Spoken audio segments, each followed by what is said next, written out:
premier, un chef d'orchestre. Mon deuxième, une bande à toute épreuve. Mon troisième, des fous rires à l'appel. Mon tout est sur Europe 1 tous les après-midi. C'est Laurent Ruquier. Bonjour très cher Laurent. On va se gêner, bonjour, bienvenue sur Europe 1. Jusqu'à 18h, vous allez passer 2 heures en compagnie de Michel Bernier. Gérard Miller. Fabrice Eboué. Titoff. Jérémy Michalak. Et Pierre Bénichou. Toujours aussi classe. Je voudrais, chers amis, commencer par un mail qui est peut-être le mail le plus inquiétant que j'ai jamais reçu. Ah, c'est Fabrice qui a écrit. De toute votre vie? Ah oui, il est très très court ce mail. C'est Marcel qui m'envoie ce mail et qui dit « Bravo Monsieur Ruquier, je regrette que vous quittiez Europe 1. » Il est voyant. Amicalement. Et ça fout la trouille parce que on m'avait pas encore tenu au courant. Ah, ils t'ont pas dit? Bah non. Ah ben non, mais c'est des conneries. Moi je dis, il faut pas lui dire comme ça. Tu fais un grand dîner et tu dis adieu. Voilà, c'est ça qu'il faut faire. Mais à votre avis, ça vient d'où Mais ce mail? c'est quelqu'un, écoutez, je vais vous donner l'explication, c'est quelqu'un qui habite toute l'année à Europe 1, qui vous voit sortir régulièrement d'Europe 1 lorsque vous rentrez chez vous et qui regrette le moment où vous quittez Europe 1. C'est tout simple. Ça c'est bien vu, c'est mignon comme ça. Mais oui. Un deuxième mail, très court, lui aussi, signé Seb. Michalak, la province t'emmerde avec un grand A. Ça vient bien de province. On peut pas faire mieux. Bonjour à tous, vous me faites bien rire. Vous avez un job vraiment cool. Ça rapporte? Ça dépend. Faut demander à Bénichou. Ah, ils font dans le rapide, les auditeurs, aujourd'hui. Bah, Pierre, peut-être peux-tu nous donner quelques précisions? Tu peux nous expliquer? Ce mythe de mon salaire mirobolant alors qu'il n'était pas. C'est vrai quand même que vous gagnez beaucoup plus que tous les autres, hein. Bah, c'est vous qui l'avez voulu, alors maintenant il faudrait savoir. Il est embarrassé, mais ne sois pas gêné. D'un autre côté, il est obligé de faire le voyage de Suisse tous les matins. Ça se passe à la Poste. Pierre Bénichou va au WC et surprend Lolo et Joujou en train de faire l'amour. Oh là là là là. Très vite, la Béniche court dans le bureau du chef, Monsieur Balland, le directeur des programmes, pour lui signaler ce qu'il venait de voir. Il dit « Chef, Monsieur Balland, je voudrais faire un rapport.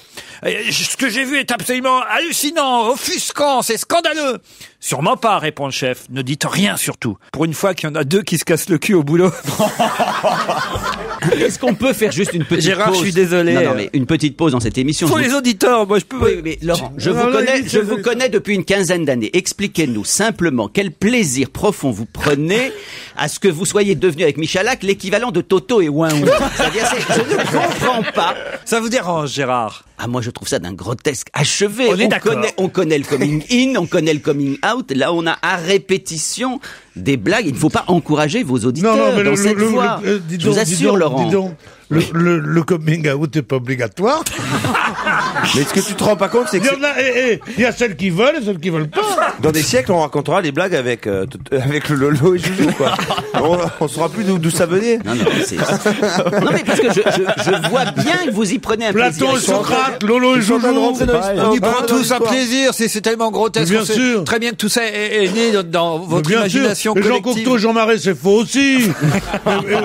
et Platon et Socrate, c'est de la connerie. Bien sûr. Ils disaient ça pour faire rire les auditeurs. Je suis depuis peu dans les contacts de Gérard Miller sur Facebook, dit Damien. Quand il m'a accepté, j'ai reçu ce mail. Sur scène au Petit Théâtre de Paris depuis le mois de septembre, je continuerai à jouer jusqu'à samedi prochain, 7 mars, le spectacle que j'ai écrit. Ah bah c'est donc fini, Gérard. Mais alors. oui, ça s'est terminé samedi dernier. Ce fera donc bientôt 6 mois. Pour fêter l'événement, j'ai proposé au théâtre d'offrir 2 places gratuites aux 10 premiers de mes nouveaux amis Facebook qui m'en feront la demande en m'envoyant un mail. Il y a une chute. C'est pas une émission, ça se prépare, je sais pas. Enfin, C'est bien, mais... Non, parce que j'arrive pas à lire le mail. j'arrive pas à lire le mail. Si tu t'es levé plus tôt, toi, Je suis debout depuis je sais pas quelle heure ce matin. On était fatigués J'avais mon aujourd'hui. stand-up à écrire. C'est pas à 4 heures du matin mon réveil aujourd'hui, Non. Pierre Bénichou. Oui, c'était un peu tôt. Hein. Alors rendez compte un peu. Un mail pour Fabrice Eboué. Topinette est une chanson de Jackie Galou et non pas une chanson d'Anne Sylvestre. Alors, ce serait super d'en écouter un extrait pour le petit Fabrice qui n'a pu plus longtemps nous cacher son petit cœur d'enfant sous sa grosse armure de pervers. Qu'il sache qu'il peut trouver sur comptine.free.fr le texte entier de la chanson Topinette, dit Marie. Et voici d'ailleurs la chanson en entier c'est gentil, que je vous donne, Fabrice, et que vous allez maintenant... C'est-à-dire qu'il manquait plus que ça pour faire rager Pierre Bénichou. C'est que déjà, il avait trouvé un mec presque aussi drôle que lui. Et là, il va prendre presque pour pas qu'il soit donc non, et là, il va prendre le créneau de la chanson. Et en plus, il va prendre le créneau de la chanson. Alors là... Toutes les chansons enfantines On a avec Fabrice. l'impression, il me hait comme on hait son chef de service. T'étais vraiment, c'est tellement petit la haine que t'as pour moi. Mais Pierrot, Je t'emmerde. je sais bien que vous êtes un peu jaloux. Bien sûr, Bon. terriblement, je déteste. C'est pas le temps d'avoir du succès, il faut que les autres n'en aient pas. C'est ça l'important dans la vie. Alors vous essayez Topinette? Alors, refrain uniquement. Hein. Allez. Topi, topi, topinette, ma jolie petite bête. Topi, topi, topinette, il faut garder tes lunettes. Dans la terre noire et humide, ce jardin de mémé, se cachait une famille de taupes qui toujours creusaient,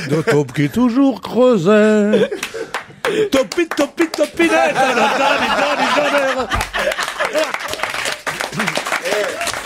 Gérard, qu'est-ce qu'il y a? Ça non plus, ça vous plaît pas? Non mais il n'y a plus rien qui vous va dans cette émission, Gérard. Alors. J'imagine la personne qui pour la première fois écoute cette émission commence par une blague de Joujou et Lolo, ensuite arrive sur une chanson de Topi Topinette et se dit c'est ça la meilleure émission. Il y en a très pour vite, tous les goûts. Très vite, il y a une histoire de caca et d'odeur sous les bras qui arrive. Non. Il y en aura faut une pas avant croire. 16h30. Non, on n'en reste pas là. On diversifie au maximum. Non. Je suis content que tu sois revenu parce que j'allais te téléphoner pour te décrire ce que tu vas voir aujourd'hui. C'est la vieille garde. Il y a les éléphants du PS, il y a les éléphants de l'émission. C'est maintenant, ça, c'est ouais. C'est fou, hein, comme ils sont jaloux que des jeunes aient réussi à remonter l'audience de cette émission. À remonter. Oui. On leur a donné une Ferrari, j'étais étonné qu'ils aillent à 120 à l'heure. Arrête, des conneries. 2 auditeurs attendent pour le challenge. C'est le moment. Gérard, vous êtes prêts? Ah, je suis prêt. Alors, je vais vous présenter tout de suite ceux qui vont vous affronter. Florence et Yacine. Bonjour Florence. Bonjour. Vous habitez le Canet dans les Alpes-Maritimes. Oui. Florence, entre nous, vous préférez la jeune garde, Michel Bernier, middle Michalak et Boué Titoff, ou la vieille garde Miller-Bénichou? Bah, je vous aime tous, mais bon, j'ai une petite préférence quand même. Voilà, on est de la même génération, la moyenne garde. C'est-à-dire? Bah, j'aime bien. J'adore Michel. Et voilà. Et qu'est-ce que vous faites au Canet, Florence? Bah, je suis sous le soleil, il fait super beau. Je suis allée promener mon chien en t-shirt, tout va bien. Votre chien s'appelle comment, Il Florence? s'appelle Balou. Balou. Vous êtes allé promener Balou au Canet. Oui. Et c'est pas ridicule de promener un chien en t-shirt? Vous avez besoin de lui mettre un t-shirt quand il y a du soleil? C'est quand même... Vous êtes toujours aussi drôle, l'ancienne garde. Ouais, merci. On essaye de leur donner des leçons. C'est vrai que cette émission prend une drôle de tournure. Bien joué, Florence. Non, Dieu sait que j'ai quand même des relations depuis longtemps avec M. Miller, mais là, je me désolidarise. Yacine nous appelle depuis l'Australie, Sydney très exactement. Bonjour Yacine. Bonjour tout le monde. Qu'est-ce que vous faites à Sydney, dites-nous? Bah là je fais du stop, mais d'habitude je cueille des poires toute la journée. Donc je suis pas exactement à Sydney, je suis à 200 km de Sydney dans une ferme et je cueille des poires et des pêches. Voilà. Des poires, des pêches et des... On te l'a laissé. Je m'y attendais. Mais c'est curieux ça de partir en Australie pour cueillir des poires, dites donc. Je voyage à travers l'Australie, donc on est une petite bande à voyager tout autour de l'Australie et quand on a besoin d'argent, on s'arrête dans une ville et puis on travaille un petit peu et après on repart. D'accord. En fait. T'es en règle ou pas par rapport au papier, tout ça? Pas de problème. J'ai tout mis en règle avant de partir, donc j'ai pas peur. Yacine, vous allez affronter Florence, mais d'abord un petit message peut-être à faire passer ou aux chroniqueurs ou aux auditeurs. Ben moi quand même, je préfère la jeune garde quand même. Hein. Regarde la tranche qu'ils font les deux autres. Oui, je suis très heureux de vous voir. Je suis Monsieur Hortefeux. C'est Éric Besson. Il est en Australie, C'est en Éric plus. Besson maintenant. Il est pire, Éric Besson. encore, Il ce s'occupe jeu. de l'immigration. Il est pire que tout, Éric Besson. Vous devriez le savoir à l'occasion de la sortie du film Welcome avec Vincent Eh ben Lindon. oui, justement. Mais la façon dont il a dit, je crois que cette fois-ci, le metteur en scène a franchi la ligne jaune. Parce qu'il s'y connaît en franchissement de ligne jaune, lui. Putain, dis donc. Alors Yacine, Florence, voici la première question du jour. Vous êtes prêts? Où va-t-on pouvoir lire les initiales de ces prénoms Clémentine, Clément et Florent?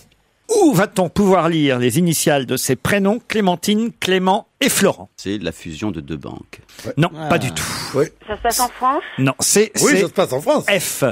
Bah, Pierre, si vous le savez, faut le dire. Eh ben, je le dis, c'est gravé sur l'épée d'académicien de Jean-Loup Dabadi, qui est reçu à 15h sous la coupole, parce que ce sont les prénoms, Clémentine, Clément et Florent sont les prénoms de ses 3 enfants. Voilà. Excellente réponse de Pierre Bénichou. Qui, je dois le dire, fair play, vous a quand même laissé 30 secondes, hein, Florence et Yacine. Oui, mais moi j'avais noté plein de choses sur Jean-Louis Dabadi, mais ça j'avais pas noté. Ah oui, forcément. Les prénoms de ses enfants, il aurait fallu savoir. Hein. Mais oui, mais je dis que ceux qui préfèrent la middle class ou la jeune classe, oui. n'ont qu'à s'en prendre à eux-mêmes. Bravo, Pierre. Bon. Mais oui, bien sûr. Vous trouvez ça normal que Jean-Loup Dabadi entre sous la coupole, Florence? Mais je trouve qu'il est formidable et puis je trouve qu'il a écrit des belles chansons, c'est un poète. Et d'ailleurs, voilà, pour vous, Florence, Pierre va vous chanter « Femme, je vous aime ».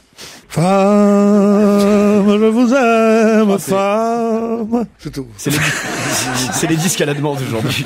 Non, parce qu'il fallait la trouver, cette phrase-là. Je n'en connais pas de facile, je n'en connais que de fragile. Ça, c'est très joli, déjà. C'est hein. beau, Bah elle oui, est mais alors, belle, si vous ne cette chantez pas chanson. la totalité de la chanson, alors... Je chante ce que je veux. Ok.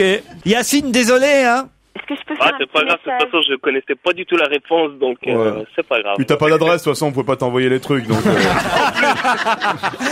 Oui, un petit message, Florence, je vous ai entendu. Qu'est-ce que vous voulez passer comme message? Mais j'aurais bien aimé aller quand même voir votre spectacle à Paris. Je me voyais déjà? Ah oui. Mais tu viens. Ah non, Si non. tu viens en t-shirt, je t'amène. Ah oui, c'est vrai? Bon, bah, je vous amènerai un petit pot de confiture d'orange que j'ai faite hier. Ça Ah va? non, c'est Ouais, pas la non. confiture d'orange que je veux, moi. Il y a c'est quoi que dans je la veux. confiture d'orange? C'est ça qu'on veut savoir. Alors, il y a de l'orange, du citron, des pamplemousses, un peu de gingembre, un peu de cannelle et beaucoup d'amour, voilà. Balou, c'est un mâle ou une femelle? Ah bah c'est un mâle, Balou avec un P.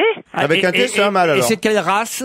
C'est un samoyède, c'est un chien de traîneau, il est beau, il est magnifique, Ah, il est il peut adorable. plaire à mon Il a un chien, métier, alors. là. Quoi, mais ton chien aussi, il est pédé? Quoi? Ton chien aussi, il est pédé? Toujours, c'est comme ça. Ah, je le trouvais bien amical aussi. Oh, le chien de traîneau au canet doit être heureux, le pauvre. Hein. C'est vrai. Vous gagnez 2 places pour Je me voyais déjà, Florence. je vous adore. Ah ouais, allez, je vous les donne, allez, parce que c'est vous, hein, Florence. Je vous promets. Vous venez en t-shirt avec Balou, je lui présenterai Ultimo. Super, génial. Ultimo. Bah oui, Ultimo. C'est bien. Ultimo, on a l'impression que c'est un magasin de t-shirts pas cher. J'ai acheté chez Ultimo, en solde. Non, il est très bien. Allez, dans un instant, d'autres questions, après la pub. Europe 1, on va se gêner. La question, citation.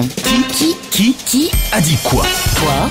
Qui a dit « Ce n'est pas moi qui vous l'ai promise, mais c'est moi qui vous l'obtiendrai ». Ça, c'est C'est Sarkozy. Sarkozy pour la TVA des restaurateurs. Non, ça y est. Bonne réponse de Pierre Bénichou. Oui, en 87 ans, j'ai eu le temps de réviser, moi. La TVA réduite sur la restauration. Alors, on ne sait pas si elle descendra jusqu'à 5,5 comme le souhaitent les restaurateurs. On parle aussi d'un taux de 12%. Il n'empêche qu'évidemment, tout ça va être négocié parce qu'il ne faudrait pas non plus accorder cette réduction de la TVA sans que les restaurateurs répercutent évidemment La baisse des prix. cette réduction. Parce que ça fait quand même 39 milliards, hein, de 39 000, je sais pas, enfin une somme énorme Oui, que tu de ne moins connais à pas, gagner ouais. pour l'État dans cette baisse de la Qu'est-ce TVA. que vous dites, Gérard? Non, une somme énorme que tu ne connais pas. Tu commences Pardon à dire un prix et ensuite tu le corriges. Est-ce que c'est T'es 39 milliards, là 3 pour me milliards? casser mes coups, toi? Ouais, non, c'est bon. Tu sais que c'est la dernière fois que je te fais revenir. Hein. J'ai pleuré auprès de Laurent en disant il a plus de one man show, il a plus rien. Son copain l'a laissé tomber, tout ça. Non, je te jure. Lui aussi. Il est là seul avec son chien en t-shirt. Non, je te jure. Bon, la TVA réduite pour la restauration. Vous êtes pour ou contre? C'est la grande injustice, on la connaît, c'est que la restauration des McDo et compagnie est une restauration qui a une TVA très basse, alors qu'effectivement la restauration assise classique a une TVA très haute. Donc c'est incroyable parce que là, il y a de quoi s'emporter que la restauration emportée soit moins chère. Non mais moi, de toute façon on va l'obtenir parce que c'est en train d'être négocié par Madame Lagarde et qu'elle fait jamais une fausse promesse. Là. Bah dites donc, vous l'aimez bien avant? Moi, elle me plaît physiquement. Ah d'accord. Oui. Ah oui. Mais je faut pas qu'elle parle. Non. Il aime l'extérieur. Elle vient chez moi quand elle veut, mais je garde mon conseiller fiscal. Voilà pour la TVA réduite à 5,5, c'est pour l'instant une semi-victoire pour la restauration. Et évidemment, par rapport à la phrase que j'avais donnée, rappelons que c'est Jacques Chirac qui avait promis cette TVA réduite. Voilà pourquoi Nicolas Sarkozy a dit « Je ne vous l'ai pas promis, mais c'est moi qui vais le faire ». Il n'avait pas dit, mais on disait « Les promesses n'engagent que ceux à qui on les fait ». Zizou. On fait Zizou là. Bonjour. 2 imitations maintenant. Michael Gregorio, attention à toi. Le one man. Non, mais le foot me fascine aujourd'hui parce que hier soir quand on a vu ce match où Barcelone a écrasé Lyon. Oui. Alors ça c'est normal. Barcelone est peut-être la meilleure équipe du monde. Lyon n'était pas son meilleur, mais ce qui m'a semblé obscène, c'est le Thierry Henry qui était là, qui narguait, qui hurlait, qui faisait des mimiques. Ce type qui doit tout à la France quand même. Il applaudit quand la France est battue. C'est pas la France, c'est Lyon. C'est les clubs là. C'est la France contre c'est l'équipe. C'est la France contre l'Espagne. Thierry Henry. Non, mais ce qui est vrai, c'est qu'on aimerait qu'il joue aussi bien quand il est en équipe de France, quoi. Oui, on aimerait beaucoup. Et tu t'étonnes qu'ils jouent pas aussi bien, peut-être. Ils nous haïssent, ces gens-là. Et oui, regardez, il y a des gens qui sont avec moi à la cellule de Le Pen et qui sont d'accord, là. Bien sûr, ils nous aiment pas. Tu sais pourquoi? Parce qu'il n'y a pas de répression. Voilà. Ça veut dire, bientôt ils vont mettre un juif dans l'équipe aussi. Mais ils sont capables. Mais pourquoi pas un citron avec les yeux bridés aussi? Ça veut dire, elle est belle l'équipe de France. Ça veut dire un truc. Je peux pas dire Fabrice là, mais là il tape le business là. Non mais l'autre jour sur Radio Courtoisie, t'avais deux types comme ça qui voulaient absolument que la Guadeloupe ait son indépendance, tu sais, alors que les Guadeloupéens n'ont rien demandé. Non. Et tout d'un coup, il y en a un qui a évoqué le fait que en France, si on enlève la Guadeloupe, il y aura peut-être des très mauvais résultats sportifs. Et à la fin, ils se sont dit ouais, on va peut-être les garder quand même pour le 100 mètres et le football. Oui, il y aura peut-être des mauvais résultats sportifs, mais on sera mieux soigné dans les hôpitaux, tout ce que j'ai à dire. Parce que là, à danser la biguine, mes gosses ils meurent pendant ce temps. Alors ça va comme ça, hein. Moi j'en ai marre, moi j'aime bien l'exotisme, hein, mais dans les bouquins. Gérard, faites quelque chose. Non, je suis coincé entre les plaisanteries sur Joujou et Lolo et ton humour de troisième degré à la Fabrice Eboué. Mais qu'est-ce qu'il a, Jacob, là? Qu'est-ce que tu nous emmerdes, là? Cette histoire de Jacob.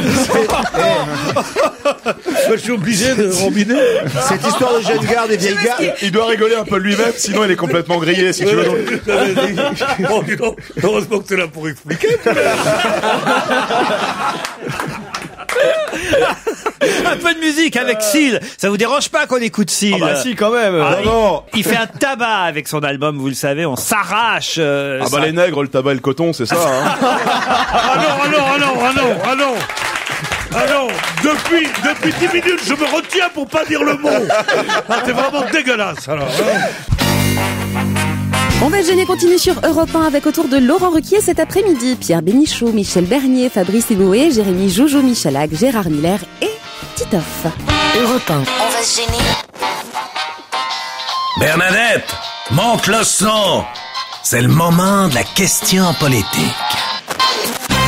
Le 7 mars 1966. Qu'est-ce qu'il y a, Pierre? C'est Pierre qui a fait la voix. Écoutez, je recherche pas du boulot, mais quand on engage quelqu'un à prix d'or pour faire la voix de Chirac, alors que je suis là, je trouve ça un peu ridicule. Le 7 mars 1966, que s'est-il passé dont on parle beaucoup encore aujourd'hui, 43 ans plus tard? Est-ce que c'est un rapport avec l'OTAN?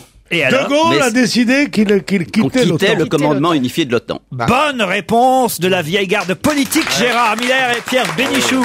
Bah non, en 66, moi j'étais pas né. C'est ça, faut voir les questions. Ouais, non plus. Moi, j'étais pas né en 1515 non plus, mais je sais que c'est Marignan. C'est pas obligatoire d'y être. Même, je crois, en 89, t'étais pas né pour la Révolution française. En 1789, ouais. J'étais gamin. Le 7 mars 1966, le général de Gaulle claquait la porte du commandement militaire intégré et effectivement 43 ans plus tard on parle d'officialiser le grand retour de la France dans l'OTAN. D'accord, pas d'accord, Pierre Bénichou, Gérard Miller, profitons de cette question politique pour ouvrir un débat tel que cette émission a pu en connaître il y a quelques années. Avant Joujou et Lolo. Lolo. Précisons que le général de Gaulle avait évidemment bien raison de ne pas vouloir que la France soit à la traîne des États-Unis. Alors le grand argument aujourd'hui, c'est de dire mais finalement on participe à toutes les actions de l'OTAN, pourquoi ne pas aller jusqu'au bout? C'est encore ce que disait Copé ce matin sur une chaîne concurrente. Je crois que De Gaulle avait marqué quand même la distance nécessaire à l'égard des Américains, ce qui n'empêche pas la solidarité avec les États-Unis chaque fois que c'est nécessaire.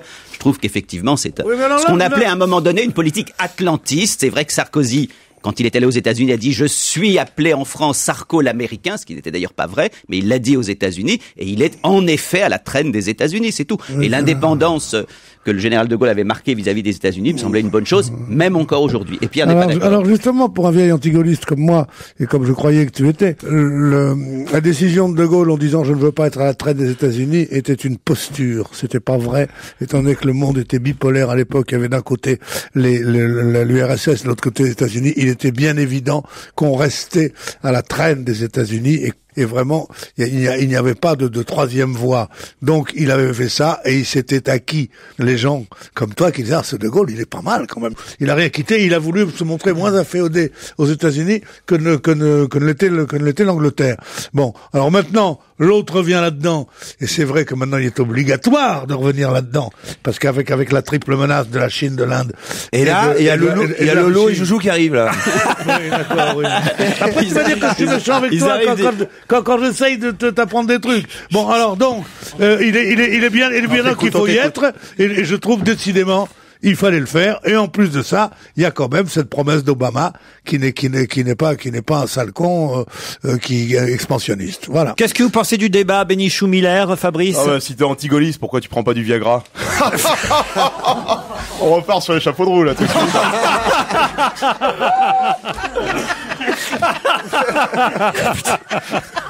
J'ai une question pour vous. D'après l'INSV, sous quelle barre est-on passé? D'après l'INSV, sous quelle barre est-on passé? C'est une bonne nouvelle? Pas forcément. Ça a un rapport avec le titre du Parisien de ce matin? Non. C'était quoi le titre du Parisien de ce matin? Par rapport au bébé qu'on fait trop tard en France. Ouais. Ah non. D'après l'INSV, sous quelle barre sommes-nous passés?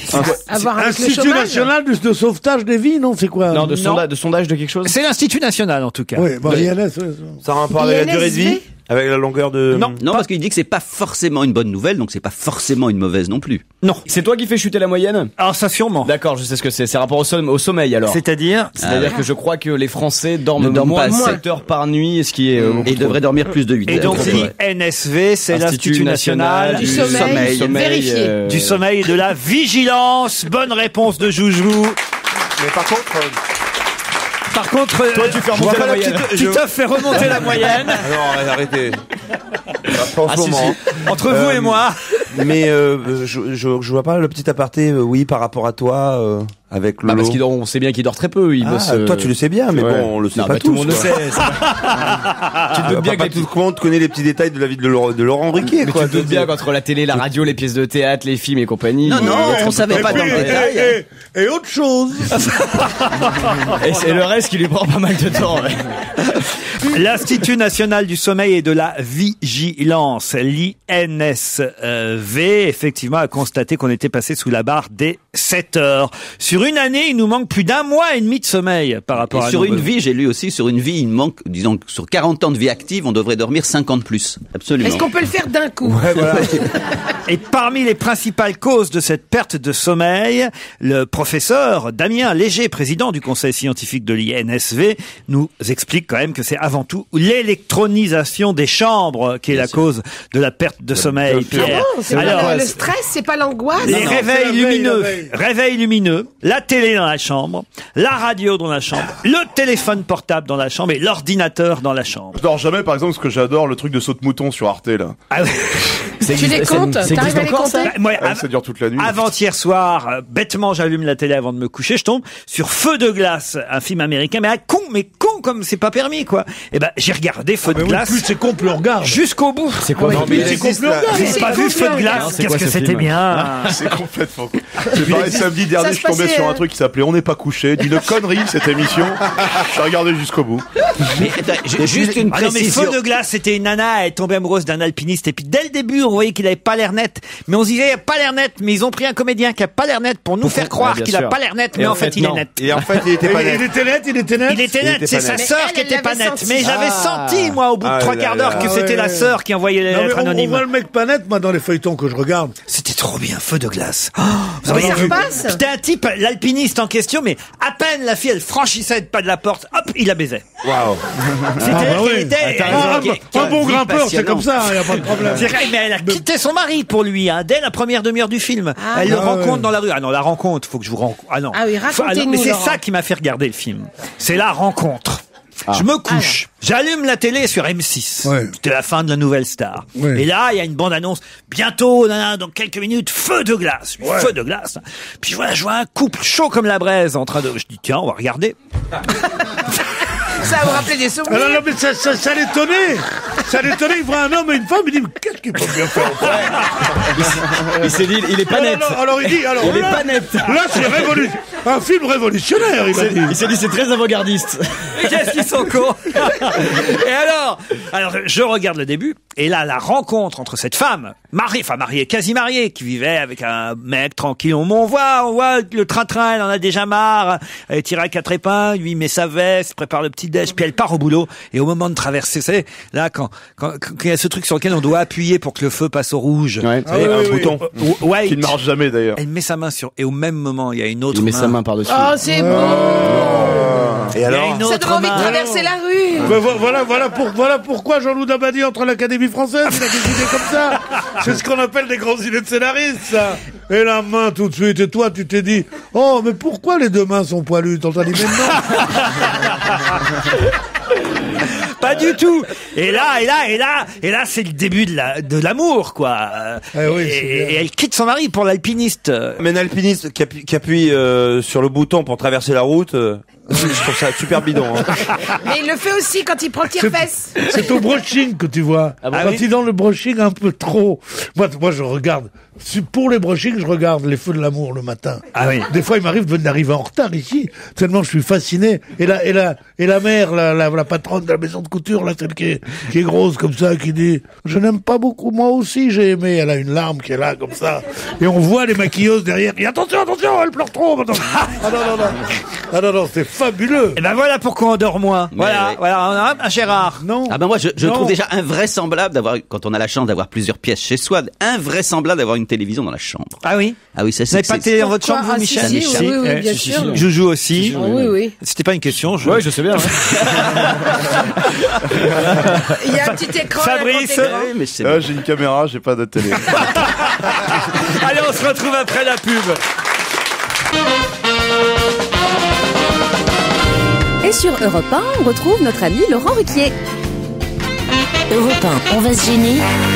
La question Gérard Miller. C'est la question chiante, mais sympa. Qui a reçu hier un exemplaire du Petit Prince, des Trois Mousquetaires et des Fables de La Fontaine? Un chanteur? Non. Des jeunes ou des... C'est une personne seulement qui a reçu un exemplaire du Petit Prince, un exemplaire des Trois Mousquetaires et un autre des Fables de La Fontaine. Est-ce que c'est une édition originale? Oh, ça, j'en sais rien, peu importe. C'est français? Ce sont des cadeaux, en tout cas. C'est une personnalité française? Alors, c'est quelqu'un... Est-ce que c'est Sarkozy qui a offert ça au président mexicain? Non, pas du tout. Ah oui, ça oui. Mais non, mais c'est quelqu'un de français qui on l'a offert? Alors, c'est quelqu'un de français. Comment je pourrais vous répondre de façon à pas trop vous mettre sur la voie? Mais qui habite pas ici. C'est quelqu'un de français, je vais dire. Thierry Henry? Non, Non, mais c'est un français qui habite ailleurs. non, c'est un français D'origine étrangère. d'origine étrangère. Est-ce que c'est symbolique? C'est-à-dire que Oui, c'est un tout à cadeau fait. symbolique. Est-ce que Alors, c'est son Eh bien, anniversaire? je sais, moi. Je sais, c'est le monsieur Éric Besson qui est allé offrir ça en lui donnant ses papiers de résident en France au champion de boxe taille, au champion de boxe taille qui était sans papier. Oui. Excellente réponse de Pierre Bénichou. Et je trouve ça absolument ignoble. Absolument ignoble. Je suis content que tous les sans-papiers aient des papiers. Et que ce garçon, tant mieux aussi. Mais qu'il a dit une mesure urgente. C'est ce type, parce qu'il boxe mieux que les autres. Il a ses papiers tout de suite. Alors qu'il y a des malheureuses qui sont là avec 4 gosses et qui sont là en train de vivre dans des caves. Et il dit rien. En tout cas, effectivement, ce sont des cadeaux de bienvenue qui ont été donnés. Je trouve ça d'une vulgarité épouvantable. À Sharif Hassan Zadeh, avec son titre de séjour d'1 an au programme Petit Fou. C'est ça, c'est un titre de séjour d'1 an. C'est-à-dire que s'il perd le championnat l'an prochain, il dégage. Non, mais c'est ça, en fait. Ça va le motiver pour gagner. Ah ouais, non, mais là, on est sûr qu'il gagne. Moi, je serais encore plus violent que toi, Pierre. Je trouve ça infâme qu'on soit dans cette sorte de pseudo-symbole. Il a 17 ans. Il est d'origine afghane. Quand on sait, justement, quand on voit le film Welcome, quand on sait la souffrance qu'il y a derrière tous ces destins de gens qui traversent parfois des milliers de kilomètres, ce qui est le cas du jeune garçon dans le film, et qu'on soit dans le symbole, alors je t'offre les 3 mousquetaires, etc. Enfin, qu'on s'occupe dans la discrétion un petit peu de ces gens-là, qu'on arrête de... hier, sur une chaîne encore concurrente, il y avait une dame qui a rechargé les portables d'immigrés clandestins. Elle s'est payée 10 heures de garde à vue. 10 heures de garde à vue. Enfin, je trouve qu'il faut pas faire justement des effets de manche là-dessus. C'est tellement de douleur, tellement de souffrance, tellement de difficultés effectivement à gérer que ce Besson qui agit là comme un histrion, enfin, en faisant croire... C'est honteux. J'ai vu le film Welcome. Vincent Lindon est formidable. Mais je comprends pas pourquoi ils ont pas pris Philippe Lucas, parce que le gamin allait jusqu'au bout, hein. Pour faire le mec Non, pour entraîner le gars pour traverser la Manche, fallait prendre Lucas. Au moins, il avait une chance d'aller jusqu'à Southampton ou il arrive à New York, qui lui parle, quoi. Le mec, il nage comme un fou. Franchement. Mais c'est un beau film. Ah oui, c'est un très beau film. Je l'ai vu aussi. Lindon est formidable. Moi, je trouve que Liorette est un des meilleurs metteurs en scène, je le pense, depuis très longtemps, y compris depuis L'Équipier, qui n'avait pas bien marché. Mais maintenant, heureusement, les films marchent bien avec Liorette. Faut quand même dire que ce qui est génial, c'est que Welcome, le titre du film, vient du fait que le voisin qui dénonce Vincent Lindon, le voisin de palier qui dénonce Vincent Lindon comme quelqu'un qui aide les sans-papiers, et donc il ne veut pas qu'il y ait des clandestins qui de temps en temps, alors qu'ils ne font rien de mal, soient hébergés par d'autres dans l'immeuble. Il a un paillasson, évidemment, sur son palier, ce voisin, et c'est marqué Welcome dessus. J'ai trouvé que c'était quand même une super bonne idée, et c'est ça qui donne le titre du film, évidemment. Et je vous rappelle qui est autour de Laurent Ruquier juste avant 17h. Aujourd'hui, il y a Pierre Bénichou, Michel Bernier, Fabrice Eboué, Jérémy Jojo Michalak, Gérard Miller et Titoff. Tout ça sur Europe 1, évidemment. Europe 1, on va se gêner. Je vous demande de vous arrêter. Laurent Ruquier va poser une question. Ah oui, on a des nouveaux jingles aujourd'hui. Oui, là, t'étais bien, Pierre. Hein, tu vas bien. Quelle galerie d'exposition d'art au 7e étage pose problème et polémique? Quelle galerie d'exposition d'art située au 7e étage pose problème et polémique? Est-ce que ça se passe en France? 7e étage de quoi? Ça se passe en France. C'est les Galeries Lafayette, le Printemps? Non, c'est au 7e étage de la Tour Eiffel. Non, bien. Une question, est-ce que c'est un magasin en tout cas? C'est le fait que ce soit au 7e étage? Non, ça pourrait, mais... Le fait, c'est en fait le scandale, c'est ce qu'il y a exposé dans cette galerie au 7e étage d'un magasin. C'est pas tant ce qui est exposé que... Est-ce que c'est à la Samaritaine, où il y aurait une galerie d'art au-dessus du magasin fermé? C'est celui qui l'organise qui fait scandale? C'est-à-dire? C'est pas ce qu'on y voit, c'est l'organisateur. Pas ce qu'on y voit, peu importe ce qu'on voit dans l'exposition. Et c'est à Paris? C'est à Paris? C'est à Paris. C'est à Paris. Il y a quoi comme magasin avec 7 étages? Justement. C'est pas un magasin, c'est pas un endroit où il devrait y avoir une galerie, parce que c'est un endroit très sérieux. Et peut-être pas vraiment ça. Est-ce que c'est pas le magasin Vuitton sur les Champs-Élysées? Voilà. Je sais qu'il y a une... Et alors, la polémique, c'est quoi? Mais parce qu'on le voit. C'est l'ouverture le dimanche du magasin Vuitton. L'ouverture le dimanche du magasin Vuitton. Non, mais je trouve que c'est idiot de fermer le magasin Vuitton, parce que s'il y a un magasin vraiment qui devrait être ouvert le dimanche, pour tous les gens qui viennent de banlieue faire leurs courses et tout, qui peuvent pas venir en semaine, au moins le dimanche Vuitton est ouvert. C'est sûr. Tiens, passe chez Vuitton, ramène deux valises, Ramon. Non mais sérieusement. Qu'est-ce que c'est que cette connerie? Les journaux font leurs titres là-dessus. Justement. Contre un arrêté ministériel, le Conseil d'État vient d'ordonner la fermeture le dimanche des Vuitton, des valises en carton avec LV, écrit que truc jaune. C'est vrai, Vuitton, c'est pas bien comme Hermès. C'est-à-dire que pour obtenir la dérogation d'ouverture, Vuitton, effectivement, avait installé une librairie et une galerie d'exposition d'art au 7e étage du magasin, parce qu'ainsi, le magasin obtenait le label culturel. Et c'est ça qui lui permettait de rester ouvert le dimanche. C'est excellent, ça. Ouais, vous êtes un petit épicier, par exemple. Faites une petite expo au fond de votre magasin. Vous pouvez rester ouvert le dimanche. Histoire des nouilles à travers les âges. Mais c'est une exposition Oui, tu fais ta petite épicerie, tu dis à Elton John de venir chanter, puis c'est tout. Il vient chanter, comme ça tu peux avoir ton épicerie ouverte. Ah mais je trouve ça ridicule. Vous n'avez pas l'air d'aimer les bagages Vuitton. Stevie est tout en Vuitton quand il voyage. Ben, vous avez la réponse dans votre question.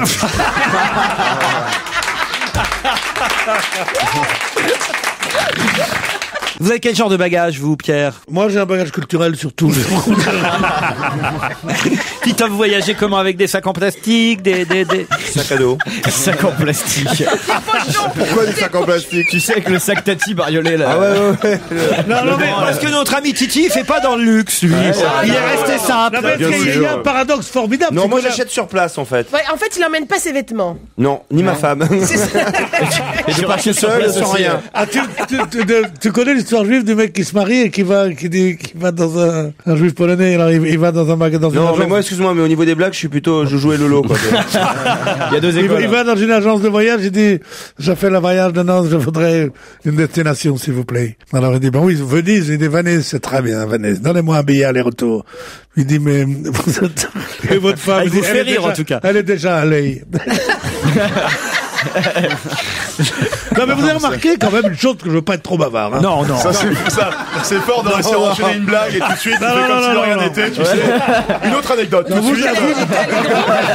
C'est pas une anecdote. La meilleure phrase de l'émission d'aujourd'hui, c'est quand même, je veux pas être trop bavard.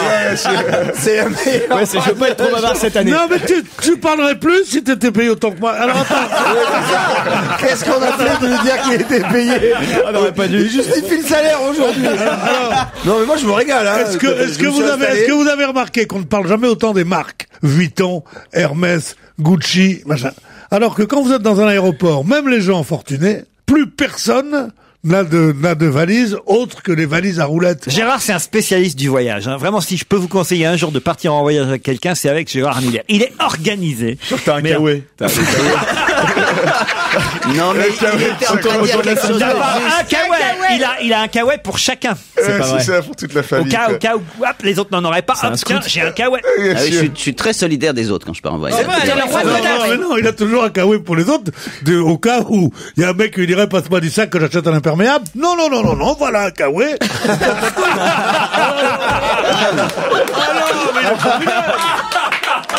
Je suis un excellent compagnon de voyage. Ça a l'air. Et alors je fais une chose évidemment qui va dans le sens de mon organisation, c'est que j'ai une liste standard selon les différentes destinations. Si tu me dis par exemple, dans une heure, Gérard, nous partons au Mexique, je sors immédiatement de l'ordinateur. T'as la valise Mexique. Et il y a l'ensemble des choses qu'il faut. Il y a tout ça. Il a tout ça, mais je vous le disais. Je vous explique, j'ai la valise Mexique qui est maintenant grâce à un logiciel très amusant pour les voyages qui est branché sur Internet. Suivant la date, je marque la date de voyage. Par exemple, je pars, imaginons le 16 mai. Immédiatement, l'ordinateur donc regarde à quelle est la température, quel est le temps qu'il fait, et immédiatement les objets sont sélectionnés en fonction. Mais bien sûr, c'est un logiciel qui s'appelle Voyage Organisé. Tu veux dire que je pars avec GG, c'est le logiciel. C'est l'ordinateur qui choisit tes slips. Par exemple, vous allez dans certains endroits où il faut des pommades, où il faut des vaccins, par exemple. Au dernier moment, vous posez toujours la question. Ouais. Vous allez au fin fond, comme je suis allé de l'Amazonie, vous avez toute une série de précisions automatiquement sur la liste type que vous avez. Par exemple, lorsque vous avez les médicaments, il y a une date de péremption. Et donc le logiciel vous signale, vous croyez que vous avez tel ou tel médicament, il vous signale si la date de péremption est atteinte ou pas. Tu as les petites pastilles pour rendre l'eau potable? Ah bah évidemment. Quand tu vas dans les zones où c'est nécessaire, pas partout, si tu vas à New York, non. Mais si tu vas dans certains endroits, immédiatement tu as les pastilles pour rendre l'eau potable, bien sûr. Je sais pas si vous avez déjà vu les pastilles. Est-ce que t'as la liste pour quand tu restes en France aussi? Mais les pastilles sont en général à un goût désagréable, donc j'ai aussi le produit qu'il faut mettre pour aromatiser la pastille. Pour aromatiser la pastille. Tu connais ça, oui, ça c'est bien. Je connais pas aromatiser la pastille. Et j'ai ça aussi. Allez, on se retrouve après le flash de 17h.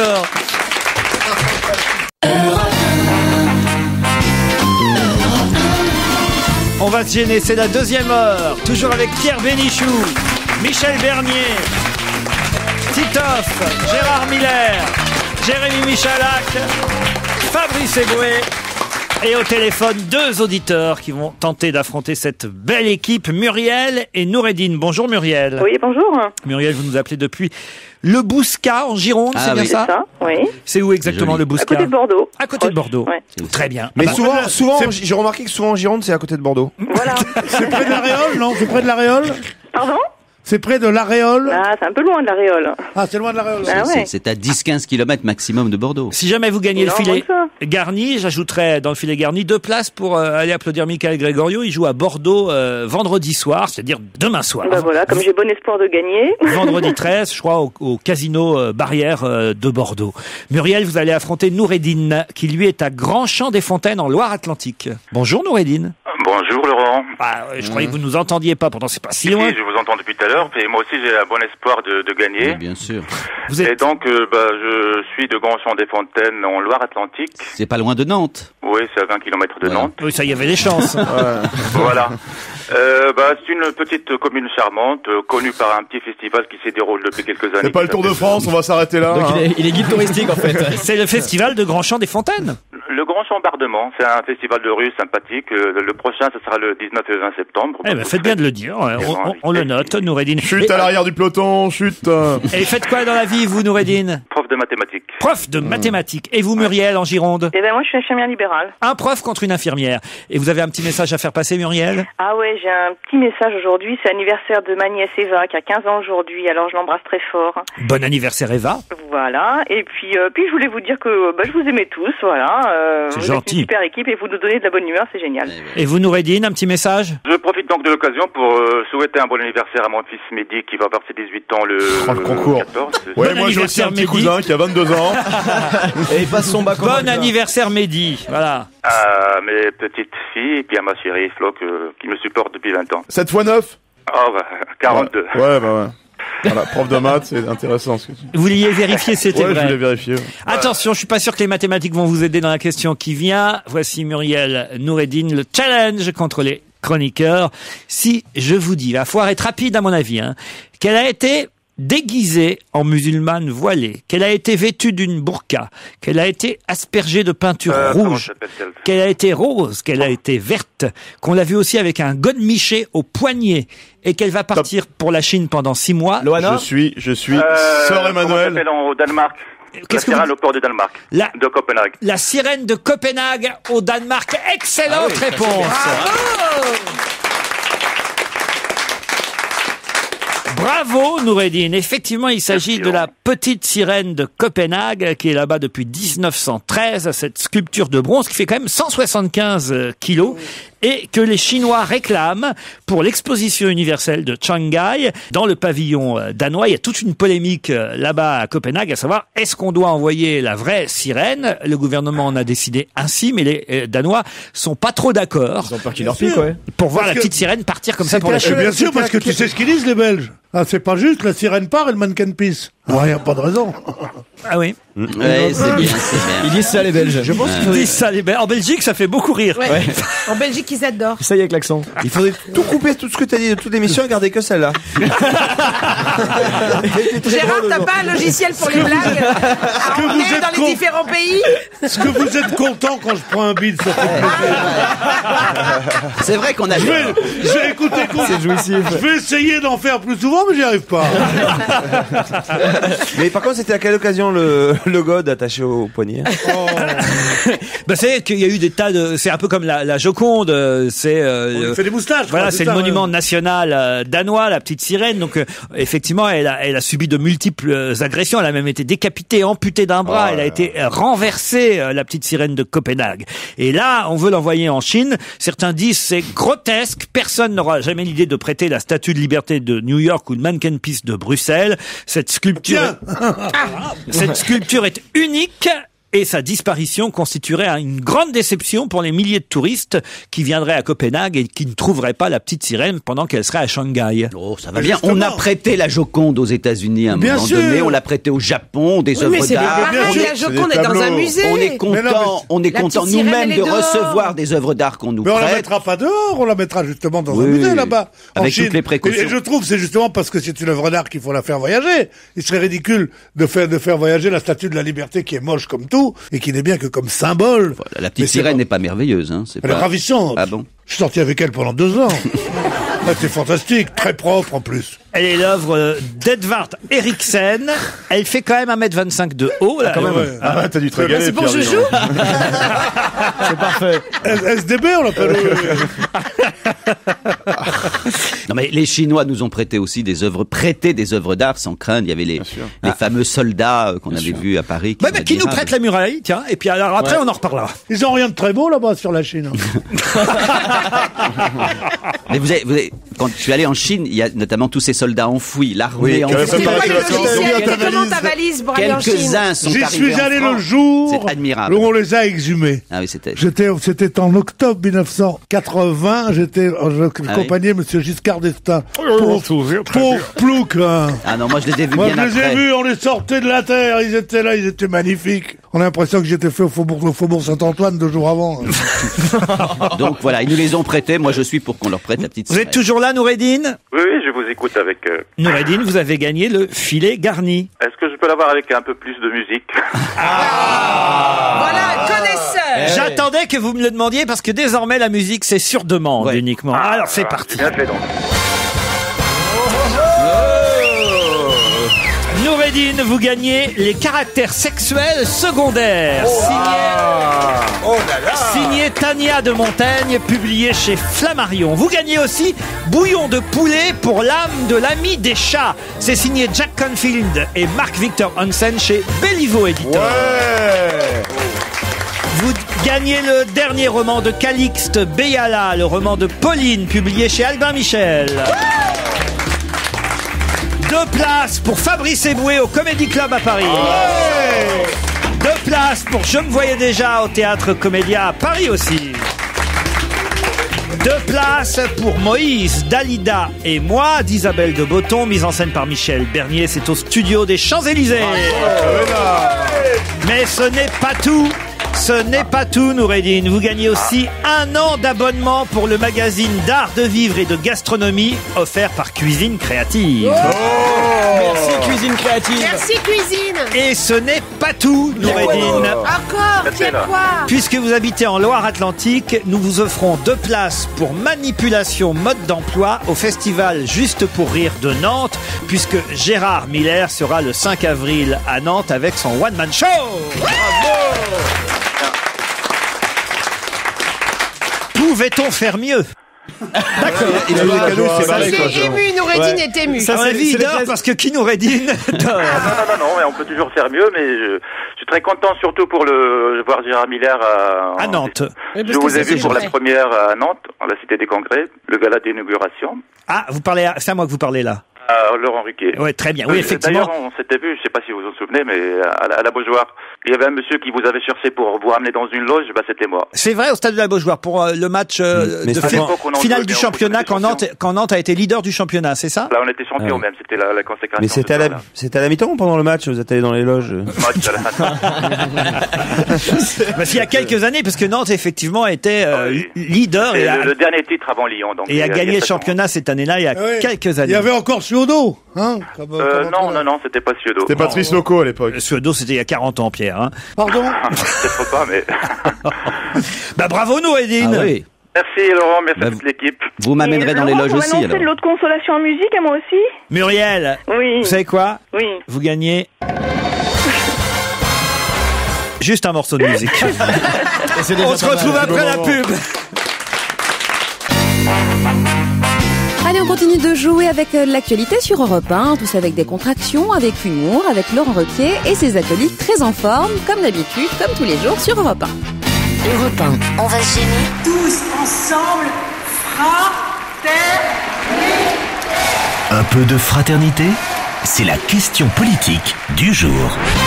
Et oui, on parle beaucoup du COSPAR depuis quelques jours et même quelques semaines, mais plus particulièrement depuis quelques jours dans la presse. Pourquoi parle-t-on du COSPAR? De quoi s'agit-il? Est-ce que ce sont des initiales? Oui, ce sont des initiales. C'est un C ou un K au début? C'est COSPAR? COSPAR, le COSPAR. Et normalement, la réponse devrait fuser si vous suivez l'actualité comme normalement vous devez le faire. C'est de l'argent? Non, pas du tout. C'est un comité? C'est du commerce, non? Non, pas du tout. C'est un comité de quelque chose? C'est un comité, c'est pas le mot, mais c'est comme un comité. C'est lié à la Réunion aux Antilles? C'est lié à la Réunion, c'est donc... c'est le Confédération. C'est le LKP. réunionnais. C'est le LKP réunionnais. Bonne réponse de Fabrice Eboué. Le COSPAR, c'est le collectif d'organisations syndicales, politiques et associatives de la Réunion. Le R, la dernière lettre de COSPAR, c'est pour Réunion. Et vous le savez, il y a des journées de mobilisation là-bas contre la vie chère, de violents incidents, des manifs qui tournent parfois un peu mal. Bref, après la Guadeloupe, après la Martinique, la Réunion, bientôt l'île Saint-Louis, Gérard. C'est possible. Claude Sarraute est sûr. On verrait bien sur Claude les dents. Sarraute Elle a monté des en insurgé de l'île Saint-Louis. Elle a monté des barricades devant chez elle. Quand tu dis le COSPAR, Ouais, le COSPAR. moi sur le coup j'ai cru que c'était ce qu'on met avec le pas de nano. Avec quoi? Avec le pas de nano? C'est quoi ça? Un postard. Quand tu vas à Cannes, par exemple, Un postard cravate tu mets Un ton COSPAR et le pas de nano. une sorte de smoking. Avec la bravate. avec la cravate.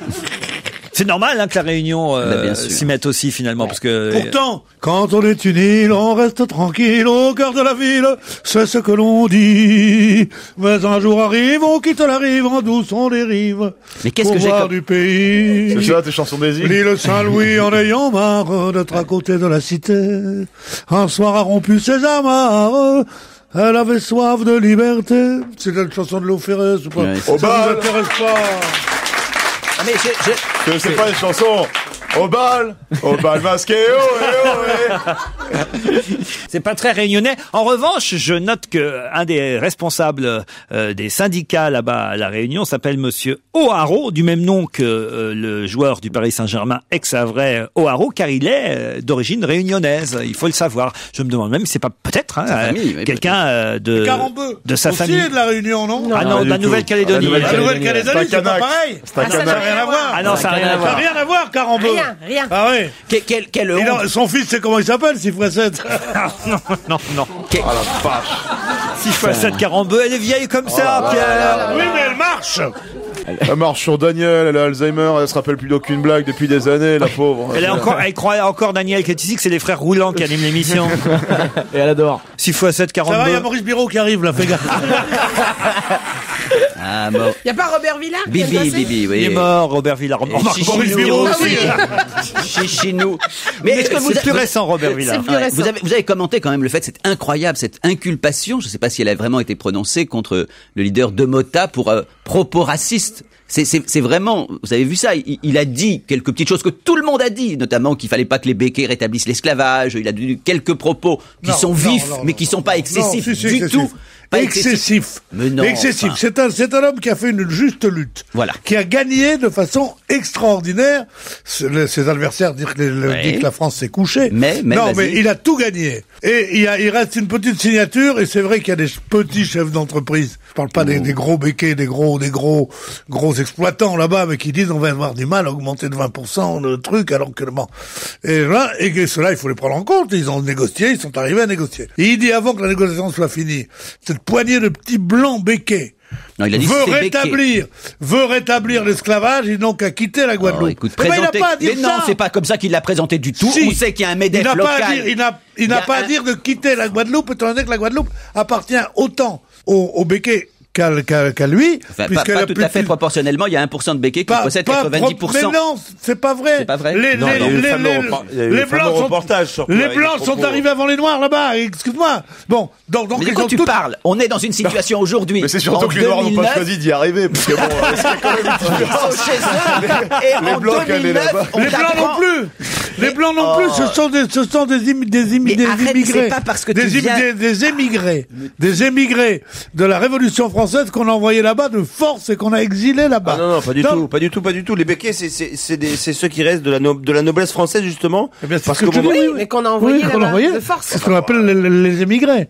Les émigrés, c'est pas les immigrés. Les émigrés, ce sont les gens qui n'ont pas voulu prêter allégeance à la Révolution et qu'on a envoyé là-bas. Tout de suite, un titre de Francky Vincent. Ouais. Ah non, j'ai Ariane Moffat à vous proposer. Qui ça? Ariane Moffat. Ah bah vous connaissez pas. C'est une artiste québécoise qui est une découverte Europe 1 et Dieu sait qu'on en découvre à Europe 1 des artistes. On sait pas où on les découvre, mais on les découvre. C'est un single, Je veux tout, extrait de son prochain album. L'album, bon, on s'impatiente un peu, il est pas encore sorti, hein, mais le 4 mai prochain, il sera enfin en vente. Putain, oui, mais il vaut mieux, il est prudent de louer, hein. Europe 1, on va se gêner. Do, ré, mi, fa, si, Liado. Bonjour Serge, aujourd'hui un nouveau jeu pour nos auditeurs. Ce n'est pas le jeu du poète-poète. Non. C'est le jeu de l'énigme musicale, Serge. Alors, il va falloir l'expliquer. Je crois qu'il y a 2 noms à trouver, mais comment doit-on trouver ces 2 noms? Voilà, c'est un test, hein. On va bien voir ce que ça va donner. Oui. T'as l'air vachement sûr de toi sur ce coup-là. Oui. T'as bien bossé, là. C'est pas le jeu du poète-poète, c'est le jeu du quick. C'est-à-dire que. C'est tout nouveau. On va remplacer. Tu es le jeu du paf-paf. Alors, on fait le plouf-plouf. Il y a 2 noms à trouver grâce à des indices sonores que je vais vous donner, et je vais même utiliser des voix de synthèse pour la première fois. Voilà, il faut deviner l'identité de 2 personnes qui, par un faisceau de coïncidences extraordinaires, ont 4 points communs. Premièrement, ils sont... Oh là là, j'ai la tête qui tourne. Attends, c'est des chanteurs qu'on cherche? J'ai la tête qui tourne. Est-ce que t'as la boîte de jeu pour qu'on s'entraîne avant? Suivez-moi bien. Ils sont tous 2 nés un 7 avril. D'accord. C'est comme un... Ils sont tous 2 décédés un 13 octobre. Ils ont tous 2 exercé... Ils n'ont pas vécu longtemps? Et... ça m'amuse, là, oui. Là, ça me fait rire. Non, ils ont eu le temps de faire une belle carrière. Ils ont tous 2 exercé la même profession artistique et la même profession d'ailleurs que leurs pères respectifs. Elle était née un 7 avril. Jean, mon garçon, voilà la salle à manger. Viens au premier. Faut que tu connaisses la maison. Elle est décédée un 13 octobre. S'il n'est pas vraiment sourd, il pourra peut-être réussir à parler. Il était né un 7 avril. Mon amour, ma bien-aimée, me voici trop loin de toi. Il est décédé un 13 octobre. Comment survivre, éloigné de ton cœur et de tes bras? Elle était la fille d'un grand comédien. La pièce avait été jouée environ 1600 fois depuis Molière, et en 11 ans, nous l'avons jouée 504 fois. Il était le fils d'un grand acteur. Ce soir, j'ai quartier libre. Je vais pouvoir vivre comme je vivais avant toi. Elle était la tante d'une comédienne. Lucie dort, habillée, tout habillée. Lucie est mère, était la mère. Lucie pleure, Lucie répond mal à sa mère. Il était le frère d'une comédienne. Le monde n'est qu'un égout sans fond, où les phoques les plus informes rampent et se tordent sur des montagnes de fange. Saurez-vous deviner de qui il s'agit? Waouh. Il y en a un des 2 qui est facile. Guillaume Depardieu. Alors il y a Guillaume Depardieu, c'est le plus facile à trouver, effectivement. Mais alors l'autre personnalité née, elle aussi un 7 avril, décédée un 13 octobre. C'est Jacqueline Maillan? C'est une femme, ouais. Non, c'est une femme, oui. Quelques indices. Alors, le père a été très longtemps sociétaire de... Seigné, c'est évidemment Seigné. Alors, on met quel prénom? Mathilde, Louise, la tante d'Emmanuel. C'est les Seigné. Françoise Seigné, bonne réponse de Michel Bernier. Ah ben, on a tout bon. C'est quand même un peu... On a trouvé, mais moi, j'ai pas Serge, compris pour vos prochains jeux, essayez de trouver Françoise Seigné. Évidemment, elle est connue, mais pas ultra connue non plus. Vous voyez ce que je veux dire? Il faudrait faire le même jeu, mais avec des poètes-poètes en plus. Finalement, c'était bien le poète-poète. Vous le regrettez maintenant, mon poète-poète. Ouais, on sait ce qu'on perd, on sait pas ce qu'on gagne. Hein, t'as raison. Ce qu'on aime bien, en tout cas, en ce moment, ce sont vos chansons désastres. Et je crois que vous nous avez encore préparé quelque chose qui nous vient de la région alsacienne. Oui, c'est un disque promotionnel qui a été offert aux clients de la CMDP. C'est une caisse mutuelle bancaire de Strasbourg à l'occasion de la rénovation de leurs locaux. locaux. Ça a été fait dans les années 80. C'est un groupe folklorique alsacien, le Fischer Kapelle, qui a réalisé ce disque. Vous allez voir, je pense quand même que aujourd'hui, les banques devraient faire ce même genre de disque promotionnel.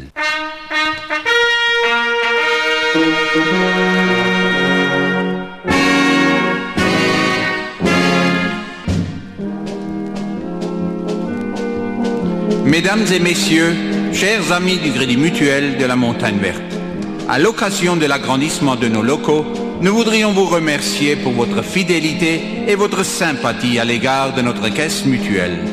Que ce petit souvenir musical vous apporte joie et gaieté.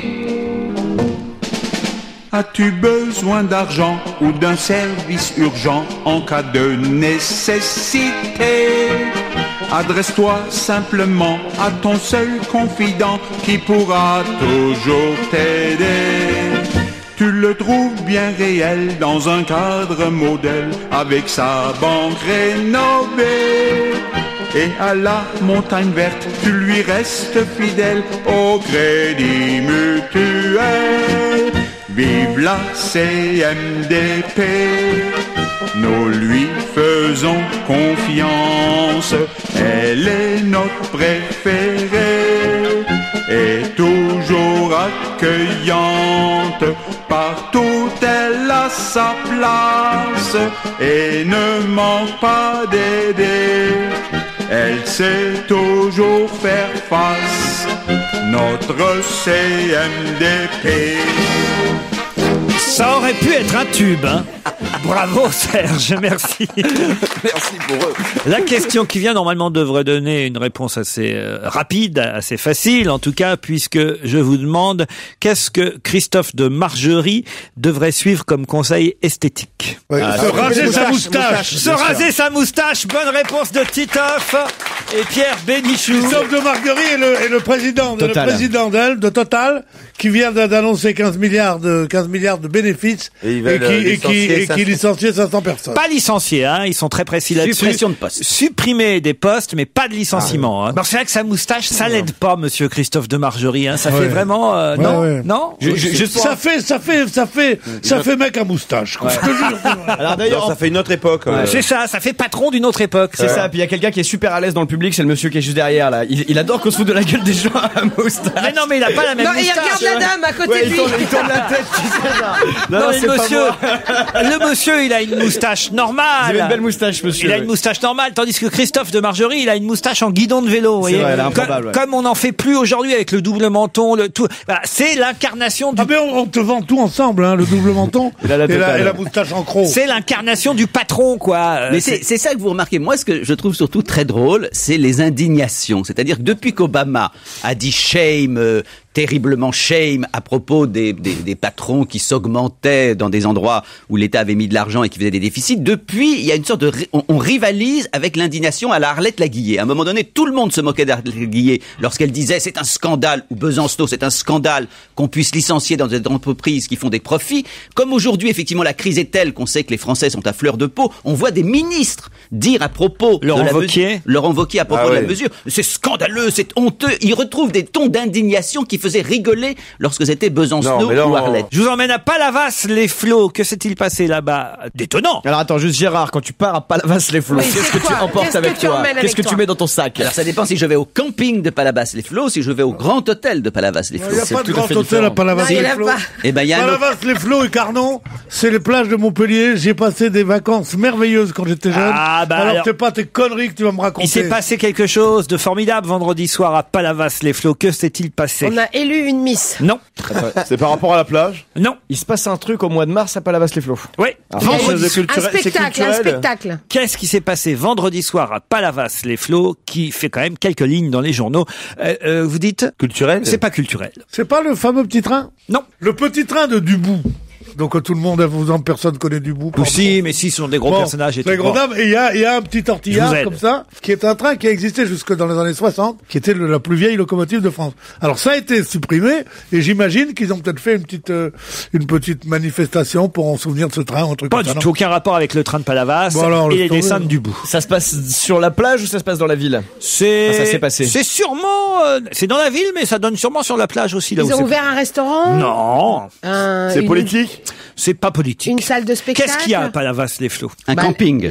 La mer. La mer. La mer. La mer qu'on voit danser. Des mouettes, un camping. Il y a un canal. Un marchand de chichis. Un vendeur de chouchous. Quand vous trouverez une église. Une église. Une boulangerie. Il y a une mairie aussi, non? La mairie. Il y a une boulangerie, je crois, qui est pas mal du tout à Palavas. Ouais, mais quoi d'autre? Une boucherie. Quand vous trouverez là ce qui vous manque à Palavas. Une poissonnerie. Une poissonnerie, d'accord. Un port, oui. Mais c'est un truc qu'il y a que à Palavas ou il y en a partout? Non, il y en a ailleurs, mais il y en a un à Palavas. Un phare. Non. Un casino. Un casino. Il a été braqué, ce casino. Non, mais il y a un casino. Il a été fermé. Ah non, Il y a je un sais. casino, Non, il y a eu le plus gros gain de l'histoire de France ou je sais pas quoi qui a été gagné aux machines à sous au casino de Palavas. Le plus gros jackpot jamais gagné en France a été gagné vendredi soir au casino de Palavas-les-Flots, 2 174 667 € à une machine à sous, c'est quand même assez rare. Machine à sous. Oh, le truc, il doit pas s'arrêter de tomber, tu sais. Machine à sous, ça n'a jamais été gagné en France jusque-là. C'est arrivé vendredi soir à Palavas-les-Flots. C'est une joueuse occasionnelle. L'heureuse gagnante. Je sais pas si ça veut dire joueuse occasionnelle. C'est-à-dire qu'elle va de temps en temps. De temps en temps. C'est-à-dire que vraiment, c'est pas ou jamais. Non, de temps en temps. Non, Occasionnellement.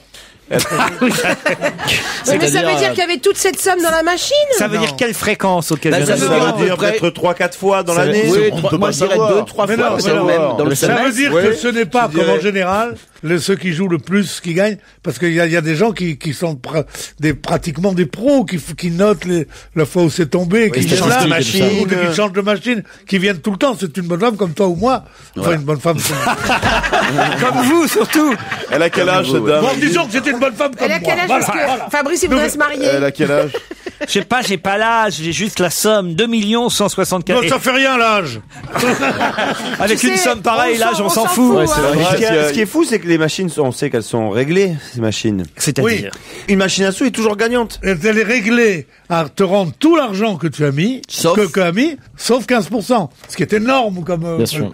Et donc, ça se rend sous forme de 10 pièces, 20 pièces, machin, puis il y a une cagnotte qui se forme, et un beau jour, l'énorme truc que l'énorme jackpot de 2 milliards, là, de 2 millions d'euros, est tombé. Quand je pense que vous vous souvenez même pas qu'il y avait un casino à Palavas-les-Flots. Bien sûr que je me souviens du casino de Palavas-les-Flots. Ah ben alors, tu te souvenais même pas du Grand Hôtel. Il n'y avait pas de Grand Hôtel, t'appelais l'Hôtel de la Mer. Le Grand Large Hôtel, sur la plage de Palavas, il y a un hôtel qui s'appelle le Grand Hôtel, Grand Large Hôtel, que les habitants de Palavas nous écrivent. L'Hôtel de la Mer, ça s'appelait, et la patronne... Quand on disait que vous avez des chambres avec salle de... Ton logiciel. Vous avez des chambres avec salle de bain, elle disait, pourquoi faire? La salle de bain, elle est là, en montrant la mer. Bon. Et je me souviens, j'ai même dansé le bebop au casino. Vous avez dansé le bebop au casino de Palavas? En pro. Mais qui était votre partenaire? Oh, elle était gentille. Janine. J'aurais voulu voir ça. Janine et Pierrot. Mais attends, je vous m'appelais pas Pierrot là-bas, je m'appelais Bob. Ah, Bob? Je m'appelais Bob. Pourquoi Bob? Bob le danseur. Parce que j'ai toujours voulu m'appeler Bob ou Max. Hey, salut, c'est Bob. Tu as dansé le bebop? C'était Marion, le truc, c'était bien Bob, Max ou Mario aussi. C'était des noms d'orphelins. Moi j'aimais ça, c'était des mecs, on savait pas d'où ils viennent et tout. J'imagine l'ambiance là-bas. Ici le casino de Palavas. Et maintenant place au concours de bebop. C'est pas des concours. On dansait avec le truc comme ça, le machin, avec les figures imposées et tout. Et les filles... Sur la piste, le premier couple candidat, voici Janine et Bob. Allez, viens, on suit une petite. Le propriétaire de la calèche garé devant l'hôtel est prié de la déplacer. On a vérifié en tout cas, il s'agit de l'hôtel du Grand Large à Palavas. Alors on va lui demander si ça s'appelait pas l'hôtel de la mer avant. Et la patronne, elle avait un fils qui était curé. Ce curé était une patronne formidable de ce hôtel. Alors son fils était curé, il était habillé en soutane et il arrivait à motocyclette et il entrait dans la salle à manger de l'hôtel à moto. Et sa mère le prenait par le cou comme ça, elle disait « Oh, il faut l'excuser. » Il est habillé en soutane, hein. C'est sa seule passion dans la vie. Et elle avait dit aussi à des mendiants qui venaient alors qu'on se tapait des beaux poissons ou de la langouste, ce truc, laissez les clients, mettez-vous à leur place. Je te jure, c'est deux trucs que j'ai entendus presque enfant. Mettez-vous à leur place. Oui, avec plaisir. Vous n'avez pas connu tout ça, Gérard? J'ai connu tout ça, évidemment. Mais t'as connu bien plus tard, toi. Ah bah bien plus T'étais tard. déjà une grande fille, toi, quand tu étais là-bas. Le curé était déjà marié, il avait des enfants, tout ça. Il était déjà allé en taux et tout. Dans quelques minutes, on parlera du DVD de la semaine, un documentaire, Le Funambule. Pour la dernière fois autour de Laurent Ruquier cet après-midi sur Europe 1, Pierre Bénichou, Michel Bernier, Fabrice Eboué, Jérémy Michalak, Gérard Miller et Titoff. Europe 1, on va se gêner. Le DVD de la semaine. Le DVD de la semaine, ça s'appelle Le Funambule. Et Le Funambule est un documentaire qui a été primé aux derniers Oscars. C'est même le seul français, on va dire par titre interposé, puisque c'est quand même un documentaire américain. Mais il se trouve que le héros de ce documentaire, lui, est français. C'est le français Philippe Petit, un funambule qui a réalisé ce vertigineux exploit en 1974. Donc il y a quand même plus de 30 ans de ça, en toute illégalité, de tendre un fil et de passer entre les deux tours. Elles existaient encore à l'époque, les deux tours du World Trade Center. Ça s'appelle Man on Wire en américain. Oscar du meilleur documentaire cette année. Même si l'exploit date de 74, le documentaire, lui, est récent. Et le DVD en français vient de sortir, ça s'appelle en français Le Funambule. James Marsh, c'est le nom du réalisateur de ce documentaire. Il y a un entretien en bonus avec Philippe Petit, le funambule en question. Alors, vous l'avez regardé, ce docu? Est-ce que ça mérite un Oscar? Est-ce que c'est passionnant? Est-ce que c'est intéressant? J'ai donné le DVD à Fabrice Eboué, à Titoff et à Gérard Miller. Gérard, peut-être pour commencer. Alors, c'est pas le type de documentaire même que je préfère, parce que c'est vrai que c'est fait à l'américaine, c'est fait comme un thriller, on nous dit progressivement comment les choses vont se préparer. Cela dit, je l'ai regardé avec beaucoup de plaisir, c'est-à-dire qu'il est vrai que j'ai découvert les exploits de cet homme. Je dis exploits parce que certains dépassent l'imagination, notamment celui sur le World Trade Center. C'est préparé comme une opération de commando, c'est préparé comme un hold-up. On les voit monter, grimper, travailler pendant des jours et des jours. C'est exactement... Parce qu'ils n'ont pas le droit de le faire. Ils n'ont évidemment pas le droit de le faire, mais exactement comme lorsqu'il est monté, on voit à un moment donné, il est entre les tours de Notre-Dame. C'est également illégal, on le voit à chaque fois arrêté par la police, donc c'est amusant parce qu'on peut regarder ça comme on regarde la préparation d'un hold-up ou de je ne sais quel fric-frac. Après, c'est un peu répétitif. Fric-frac. Qu'est-ce que c'est un fric-frac? C'est là qu'on voit la vieille garde. Michel Simon et Arletty. Bah alors si on ne peut plus citer des mots de la langue française sans être... On n'a pas le droit de dire fric-frac, il faut dire quoi, un canse? Un cancement. Enfin, fric-frac, ça fait 40 ans qu'on dit plus ça, enfin. On dit plus ça peut-être dans les émissions vulgaires. Ouais, c'est ça. Mais sur France qu'une... Quoi? Un braco. T'es monté au braco déjà pour me parler comme ça, toi? De quel cinéma que t'es, toi? Il y a eu du rififi à la banque. Plutôt réussi dans le documentaire, c'est les interviews de l'intéressé lui-même, qui nous décrit quoi? Une passion, enfin une jouissance incroyable de se trouver en l'air. Ce qui est amusant, c'est que les mots manquent. Tous les gens qui veulent décrire la chose, notamment sa copine, ses amis, n'arrivent pas à trouver les mots qui sont à la hauteur de l'exploit en question. Donc c'est plutôt bien qu'il ait eu l'Oscar, parce que j'imagine que pour tous ces gens qui ont participé à cet exploit-là, ils se disent ah, enfin on est reconnu. Mais c'est amusant qu'eux-mêmes n'arrivent pas à décrire quelque chose qui dure 1 heure maximum. Je crois que ça a duré 40 minutes sur le fil. Ouais, c'est plutôt... Non mais c'est vrai qu'il y a des images... Ben Laden l'a fait plus vite, mais Non mais, et à un moment donné, un des moments les plus étonnants du film, c'est un flic américain qui est là. C'est le flic. Le gendarme. C'est le flic qui se trouve à la hauteur. L'hirondelle. Ah ouais, ça fait jeune. Qui se trouve à la hauteur et qui décrit ce qu'il voit. Le flic, on a l'impression. Le garde champêtre qui est là. Avec son sifflet, il siffle. Il y a la maréchaussée qui arrive à un moment donné. Le Pandore arrive. L'Alcade. Vous alliez dire, donc un gendarme arrive. Je veux dire, il y a un gendarme qui est là et là, il y a une garde avec la police. Dans la gendarmerie. Et Tous qui les gendarmeries. Dans la gendarmerie. Et donc ce flic décrit ce qu'il voit en étant évidemment stupéfait. Il doit faire revenir le funambule, évidemment, puisque c'est illégal. Il n'ose pas le faire. C'est pas mal. Et puis on voit cet homme, y compris très jeune, commencer à s'entraîner. Enfin, moi j'étais sensible. Oui, moi je l'ai vu. Franchement, je trouve que c'est pas mal, mais par rapport à Matrix, les effets spéciaux, au moins dans Matrix, on voit pas les câbles. C'est vrai. Alors C'est intéressant ça. Alors je trouve ça pas mal, l'idée de marcher sur un fil comme ça. Non, moi-même qui ai le vertige, J'étais à la fois passionné et à la fois j'avais un petit peu de répulsion parce que je me dis que c'est impossible quoi, de se mettre à une telle hauteur. Et à vrai dire, je l'ai vu sur Canal+ il y a quelques temps quoi. Le documentaire. Moi aussi. Et encrypté en plus. Non, je l'ai vu. J'ai dit tiens, c'est pas mal. Fabrice Eboué. D'abord, il faut absolument préciser une nouvelle fois que ça se passe en 1974.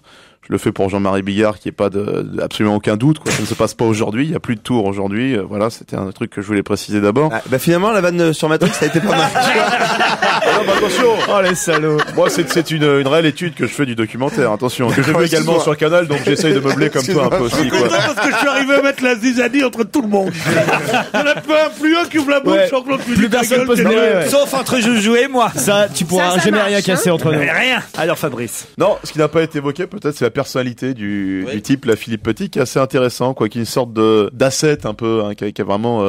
Et puis, ça devient une vraie vedette. C'est-à-dire, dès qu'il descend du World Trade Center, il raconte comment des filles lui proposent de coucher avec lui, etc. Ah oui. Et finalement, comment il couche d'ailleurs. Il raconte que dès qu'il sort, il trahit ses amis, il trahit sa copine, et il va coucher avec cette femme qui se précipite sur lui parce qu'il a besoin. Il dit c'est dégoûtant, c'est tout ce que vous voulez, mais j'avais besoin à ce moment-là d'une autre dimension. Et je pense qu'ils ont reçu l'Oscar pour une simple et bonne raison, c'est parce que c'est World Trade Center et qu'on voit les tours. C'est la seule raison pour laquelle parce que bon, c'est un documentaire la nostalgie sympathique, américaine, vous voulez dire. Mais c'est vraiment un documentaire pour s'endormir, voilà. Ah oui, le documentaire n'est pas absolument réussi, mais l'exploit est étonnant. Alors moi, tu vois, c'est un documentaire qui m'a réveillé par contre. Ah oui? Il y a eu de la musique, j'ai dit, oh putain. Qu'est-ce qu'il faut le mec? Il y a un mec, il est super haut là. Wow. Putain, descend. Bon, c'est pas indispensable de l'acheter quoi en fait, hein. Non, ça s'achète pas, ça se regarde sur Canal+, et moi c'est ce que ou chez des copains si ça traîne quoi. Voilà. Bah on le mettra dans le filet garni, on l'offrira ce DVD quand même. Allez, hein. ouais. Non, il y a quelqu'un qui a le vertige. Bah oui. Bah quand même faut le faire, hein. Mettre un câble entre deux tours et puis marcher dessus. Pardon. Ah bah oui, c'est pas En même temps, comme disait ma grand-mère, personne n'y a commandé. Ouais, mais enfin c'est autre chose que de faire du bebop à Palavas-les-Flots. Oui, mais il y a quelque chose de chic quand même dans le bebop. Non, mais enfin, je veux dire, voilà, entre les exploits de Bob et Janine à Palavas et Philippe Petit au-dessus du World Trade Center, pardon, mais... Oui, mais si on avait fait un documentaire sur Pierre Bénichou... Excusez-moi, mais le casino de Palavas, il existe encore. Tandis que les tours, elles ont été détruites. Allez, on se retrouve demain entre 16h et 18h. Évidemment, à demain, Laurent, à 16h pour On va le gêner. Retrouvez toute Europe 1 sur europe1.fr.